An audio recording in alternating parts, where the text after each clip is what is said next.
Hello students, welcome to easy concept. So இந்த வீடியோவில் நம்ம என்ன பார்க்க போறோம் அப்படின்னு பார்த்தீங்கன்னா, குரூப் 2 அண்ட் 2A எக்ஸாமுக்கான நோட்டிஃபிகேஷன் இன்னைக்கு ரிலீஸ் பண்ணிருக்காங்க. ஸோ அதை பற்றி தான் நாம இந்த வீடியோவில் டீட்டெயிலாக பார்க்க போறோம்.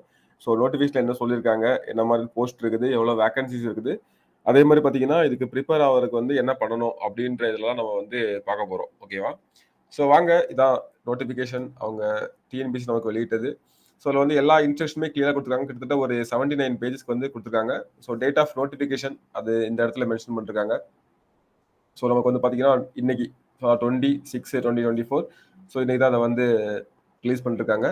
ஸோ ஆன்லைன் அப்ளிகேஷன் நமக்கு என்னைக்கு வரை பண்ணிக்கலாம் அப்படின்னு பார்த்தீங்கன்னா ஜூலை 19 வரை நம்ம அப்ளை பண்ணிக்கலாம். ஓகேவா? ஸோ அதாவது எப்பவுமே அதே மாதிரி தானே ஒன் மந்த் டைம் கொடுப்பாங்க. ஸோ நமக்கு இன்னையிலேருந்து ஜூலை 19 நைட்டு 12 o'clock வரை நம்ம அப்ளை பண்ணிக்கலாம்.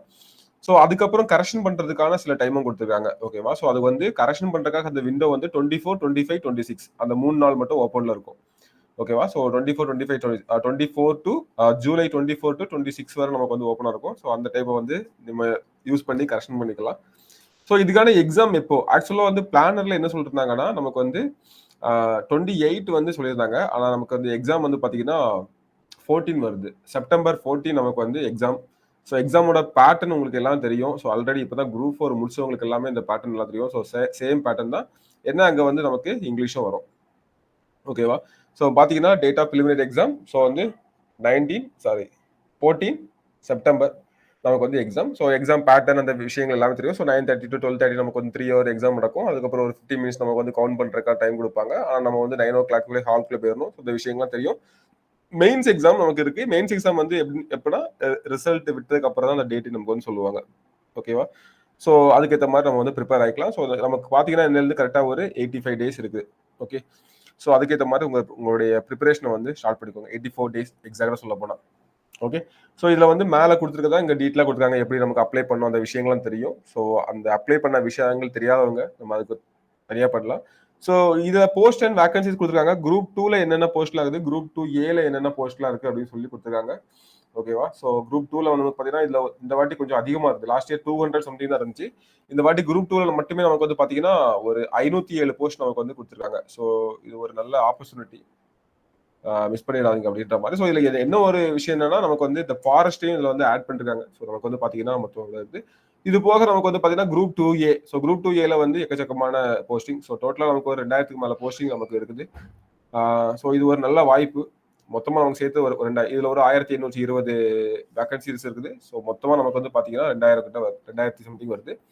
ஸோ நமக்கு குரூப் 2க்காக ஏம் பண்றவங்க, இல்ல குரூப் 2Aக்காக ஏம் பண்றவங்க, இல்ல ஏதாவது ஒரு வேலை மட்டும் எனக்கு கிடைச்சா போதும், நான் 8 வருஷமா ட்ரை பண்ணிட்டு இருக்கேன் அப்படின்றவங்க எல்லாத்துக்குமே இது ஒரு வரப்பிரசாதம் அப்படிதான் சொல்லுவேன். ஓகேவா? ஸோ ஆல்ரெடி குரூப் 4 நல்லா பண்ணவங்களுக்காக இருக்கட்டும், ஸோ இல்ல நான் மிஸ் பண்ணிட்டேன், எனக்கு கிடைக்குமான்னு தெரியல, குரூப் 2க்காக நான் வெயிட் பண்ணிட்டு இருந்தேன் அப்படின்றவங்களுக்கும் ஒரு போதுமான அளவு டைம் இருக்குது. ஓகேவா? ஸோ தாராளமான டைம் இருக்குது. ஸோ அந்த டைமை யூஸ் பண்ணி கரெக்டாக நம்ம படிச்சோம் அப்படின்னா ஈஸியாக நம்ம ஸ்கோர் பண்ணிட்டு போயிட்டே இருக்கலாம். ஓகேவா? ஸோ நமக்கு அதில் பேட்டர்ன் எல்லாமே உங்களுக்கு நல்லாவே தெரியும். ஸோ எக்ஸாம் பேட்டர்ன் நமக்கு பார்த்தீங்கன்னா பிலிமினரி எக்ஸாம் ஒரே தான். ஸோ மார்னிங் மட்டும் எக்ஸாம் நடக்கும். ஸோ இதில் குரூப் 4ல இல்லாத மாதிரி தமிழ் அல்லது இங்கிலீஷ் ரெண்டுல எதனால நம்ம சூஸ் பண்ணிக்கலாம். ஓகேவா? ஸோ அதை சூஸ் பண்றது உங்களோட சாய்ஸ். ஆல்ரெடி குரூப் 4க்காக படிச்சிருந்தேன் அப்படின்னா நீங்க தமிழே சூஸ் பண்ணிக்கோங்க. அப்படி இல்லைன்ற பட்சத்தில் நீங்க இங்கிலீஷ் சூஸ் பண்றது பெஸ்டா இருக்கும். ஓகேவா? ஸோ ஷார்ட் டேர்ம்ல அது நிறைய பண்ணலாம். ஸோ இங்க பாருங்க, இதான் நமக்கு பார்த்தீங்கன்னா இந்த ப்ரொசீஜர். ஸோ ஃபர்ஸ்ட் பார்த்தீங்கன்னா நமக்கு general studies, aptitude and language paper. ஓகேவா? ஸோ லாங்குவேஜ் பேப்பருக்கு என்ன கொடுத்துருக்காங்கன்னா தமிழ் ஆர் இங்கிலீஷ் அப்படின்னு தான் கொடுத்துருக்காங்க. ஸோ ரெண்டுக்குமே நமக்கு காமன் தான்.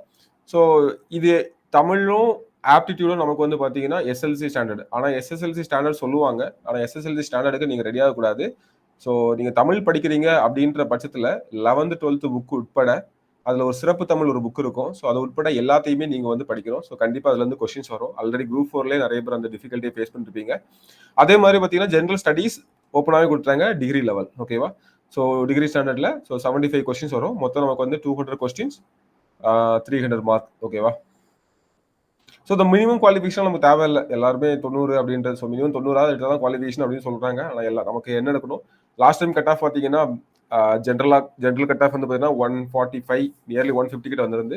ஸோ எப்பவுமே 150 சேஃப் ஜோன். ஓகேவா? ஸோ கொஸ்டினோடைய டிஃபிகல்ட்டியை பொறுத்து அந்த கட் ஆஃப் மாறும்.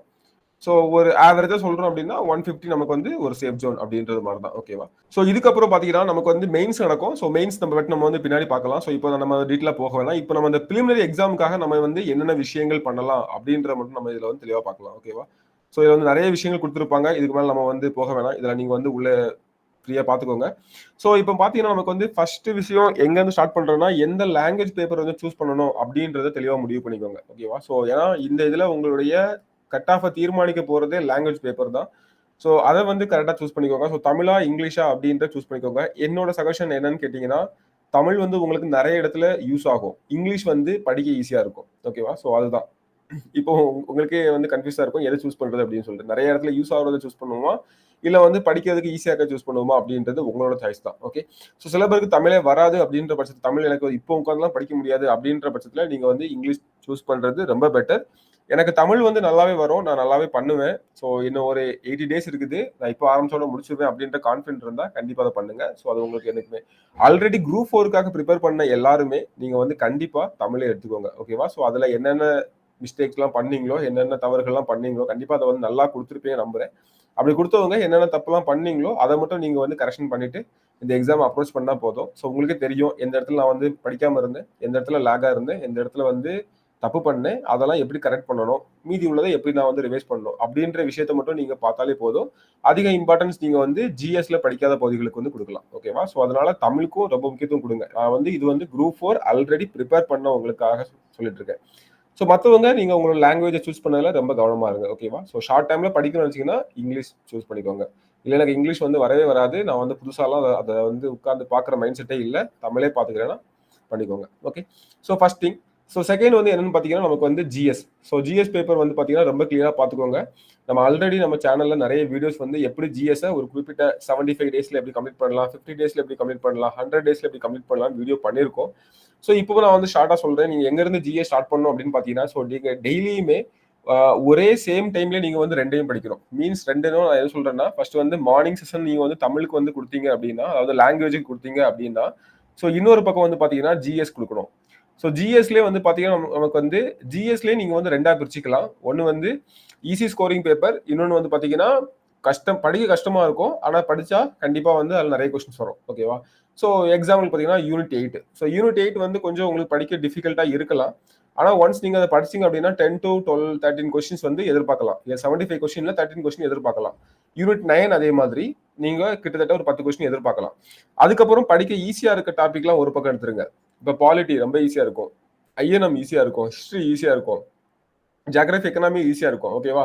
ஸோ இதெல்லாம் ஒரு பக்கம் எடுத்துருங்க. இதெல்லாம் வந்து கண்டிப்பா படிச்சே ஆகணும் அப்படின்ற விஷயம். யூனிட் 8ம் கண்டிப்பா படிச்சே ஆகணும் அப்படின்ற ஒரு விஷயம். ஸோ அப்படி நம்ம பார்க்கும்போது அங்க சயின்ஸும் வரும். ஓகேவா? ஸோ சயின்ஸுமே சில பேர் கஷ்டமா இருக்கும்னு சொல்லிட்டு அதை வந்து விட்டுட்டு போவீங்க. அதை வந்து எப்பவுமே என்ன பண்ணுங்கன்னா அதை ஃபுல்லா கம்ப்ளீட்டா அவாய்ட் பண்ணணும் அப்படின்றத நீங்க வந்து நினைக்காதீங்க. ஓகேவா? ஸோ கம்ப்ளீட்டா அவாய்ட் பண்ணணும் அப்படின்றத நீங்க வந்து எப்பவுமே நினைக்காதீங்க. ஏன்னா அதுல ஒரு பாதியாச்சும் நம்ம வந்து ஸ்கோர் பண்ணாதான் நல்லா இருக்கும். ஸோ அதில் வந்து ஒரு ஒரு ஃபார் எக்ஸாம்பிள் ஒரு 10 கொஸ்டின் கேட்குறாங்க அப்படின்னா ஒரு 5, 6 கொஸ்டினா நீங்க வந்து கரெக்டாக போட்டீங்கன்னா உங்களுக்கு ஒரு ஹாப்பியா இருக்கும். அட்லீஸ்ட் ஒரு 5 கொஸ்டின்ஸ். ஓகேவா? ஸோ நீங்க எல்லாத்தையும் விட்டு வந்தேன் அப்படின்ற மாதிரி இருக்காது. ஸோ அந்த அளவுக்காக நம்ம வந்து படிச்சுக்கிறோம். ஏன்னா கட் ஆஃப் 150 வரும்போது அதில் நம்ம சில விஷயங்களை மிஸ் பண்ணலாம் அப்படின்ற மாதிரி ஒரு வாய்ப்பு அங்க இருக்குது. ஓகே. ஸோ மீதி இந்த முக்கியமான சப்ஜெக்ட்லாம் ஃபுல் எஃபோர்ட் கொடுத்து நீங்க படிக்கிறது மாதிரி பார்க்கணும். ஸோ எங்க இருந்து ஸ்டார்ட் பண்ணணும் அப்படின்னு கேட்டீங்கன்னா நான் எப்பவுமே சொல்லுவேன், இந்த ஹிஸ்டரியும் பாலிட்டியும் ஃபர்ஸ்ட் முடிங்க. முடிச்சதுக்கு அப்புறம் முடிச்ச கையோட அப்படியே யூனிட் 8 எடுத்து பாருங்க. ஸோ அப்போ இந்த 3 சப்ஜெக்டும் முடிச்சிடும். ஓகேவா? ஸோ கிட்டத்தட்ட 4 subject, history, polity, INM, unit 8. So இந்த 3ஐயும் ஃபர்ஸ்ட் முடிச்சுட்டு நீங்க யூனிட் 8 முடிச்சீங்கன்னா உங்களுக்கு ஒரு மேஜர் போர்ஷன் கவர் ஆயிரும். கூடவே நீங்க தமிழ் படிச்சுட்டு வந்தீங்கன்னா உங்களுக்கு வந்து இந்த யூனிட் 8ல இருக்கக்கூடிய தமிழ் வந்து ரொம்ப ஈஸியா இருக்கும். ஏன்னா யூனிட் 8ல நமக்கு வந்து பாத்தீங்கன்னா ஃபர்ஸ்ட் ஒரு 2 சாப்டர் வந்து தமிழ் தான் இருக்கும். திருக்குறள் இருக்கும், தமிழ் சொசைட்டி இருக்கும், அது சம்பந்தமான விஷயங்கள் இருக்கும். ஸோ உங்களுக்கு வந்து அப்புறம் வந்து சங்கம் லிட்ரேச்சர் டு இப்போ உள்ள கண்டெம்பரரி லிட்ரேச்சர், சங்ககால இலக்கியம் முதல் சங்க இலக்கியம் முதல் இக்கால இலக்கியம் வரை அப்படின்ற ஒரு டாபிக்கும் யூனிட் 8ல இருக்கும். ஸோ நீங்க தமிழ் படிக்கும் போது இதெல்லாம் உங்களுக்கு வந்து தெளிவா கவர் ஆயிரும். ஸோ அந்த ஒரு விஷயம் இருக்குது, நமக்கு பெனிஃபிட் இருக்குது. ஸோ அப்போ யூனிட் 8 இது எல்லாமே சைமல்டேனியஸா நமக்கு வந்து கம்ப்ளீட் ஆயிரும். அதுக்கப்புறம் நீங்க வந்து பாத்தீங்கன்னா எக்கனாமி, ஜியோகிராஃபி இந்த மாதிரி பகுதிகள்லாம் நீங்க வந்து படிக்க ஆரம்பிங்க. ஸோ படிச்சுட்டு கூட வந்து யூனிட் 9 முடிங்க. அப்ப கிட்டத்தட்ட நம்மளோட கணக்குப்படி 7 சப்ஜெக்ட் முடிஞ்சு. அப்புறம் ஒரு பக்கம் சயின்ஸ் பாருங்க. ஓகேவா? ஸோ இந்த ஆர்டர்லயே போங்க. உங்களுக்கு சயின்ஸ் இதுவரை படிச்சதுல டிஃபிகல்ட்டா இருக்கு அப்படின்னு சொன்னா இப்பவே வந்து ஸ்டார்ட் பண்ணிருங்க. ஓகேவா? ஸோ இப்பவே வந்து ஸ்டார்ட் பண்றேங்க. லாஸ்ட்டா நமக்கு வந்து மென்டல் எபிலிட்டி. ஆப்டிட்யூட் ரொம்ப ரொம்ப முக்கியமான பார்ட். அது வந்து ஆப்டிட்யூட் எந்த மாரி முக்கியமான பார்ட்னா, ஒரு 25 கொஸ்டின் கேட்கறாங்க. அதுல நம்ம நல்ல மார்க் எடுத்துறணும் அப்படி கிடையாது. 25க்கு 25 நம்ம வந்து ஆன்சர் பண்ணணும். அந்த மாரி ஒரு முக்கியமான பார்ட். ஏன்னா, காம்படிஷன்ல இருக்கவங்க எல்லாருமே அந்த 25க்கு மினிமம் 23, 24 போட்டுருவாங்க. ஓகேவா? மினிமம். ஸோ கண்டிப்பா மேக்ஸிமம் எல்லாருமே 25 போட்டுருவாங்க. ஏதோ ஒரு சின்ன கேர்லெஸ்ல கண்டிப்பா ஏதோ தப்பு நடக்கும். இல்ல ஏதாவது ஒரு கொஸ்டின் வித்தியாசமா கேட்பாங்க. நம்ம வந்து மிஸ் பண்ணுவோம். 24, 25ன்னே வச்சுக்கோங்க. ஏன்னா காம்படிஷன்ல இருக்கணும். நீங்க அந்த 1000 பேர்ல வரணும். சாரி அந்த 2000 பேர்ல வரணும். இல்லன்னா 500 பேர்ல வரணும் அப்படின்றப்ப, அந்த காம்படிஷன்ல இருக்கோம்னா, இந்த மாரி விஷயங்கள்லாம் நீங்க தப்பு பண்ணக்கூடாது. ஓகேவா? ஸோ லாங்குவேஜ் பேப்பர்ல தப்பு பண்ணக்கூடாது. அதே மாரி பார்த்தீங்கன்னா, ஆப்டிட்யூட்ல தப்பு பண்ணக்கூடாது. ஸோ இந்த அங்க ஒரு லாங்குவேஜ் பேப்பர்ல ஒரு 100க்கு ஒரு 95 இங்க ஒரு 25 கிட்டத்தட்ட 120 மார்க் நீங்க இங்கேயே ஸ்கோர் பண்ண பார்க்கணும். ஓகே. ஸோ அதுக்கப்புறம் polity, geography polity, history, unit 8 இதெல்லாம் நீங்க நல்லா படிக்கும்போதே மார்க் நியர்லி 150 வந்துரும். மீதி எல்லாம் போனஸ். இங்க எங்கேயாவது சின்ன சின்ன தப்பு பண்ணீங்கன்னா, அங்க நீங்க வந்து அத மேட்ச் பண்ணிக்கிறீங்க. ஜியோகிராஃபில கேட்க ஈஸியான கொஸ்டினையும் யூனிட் 8ல கேட்கிற கஷ்டமான கொஸ்டினுக்கு மேட்ச் பண்ணிக்கிறீங்க. ஸோ அப்படி ஒரு 150 பிளஸ் நீங்க வந்து வாங்குறதுக்கு பிளான் பண்றீங்க. ஸோ இந்த மாதிரி தான் உங்களுடைய பிளான நீங்க வந்து அமைச்சுக்கணும். ஸோ அதுதான் நமக்கு வந்து ஈஸியான ஒரு சக்சஸ் வந்து குடுக்கும். ஓகேவா? ஸோ அதான் இதுல வேற ஒண்ணும் இல்ல. ஸோ அந்த மாதிரி பிளான் பண்ணி நீங்க வந்து ஸ்டார்ட் பண்ணுங்க. இந்த எக்ஸாம வந்து நல்லா பண்ணலாம். ஸோ என்ன டவுட் இருந்தாலும் நீங்க நமக்கு கீழ டிஸ்கிரிப்ஷன் நம்மளோட நம்பர் இருக்கும்.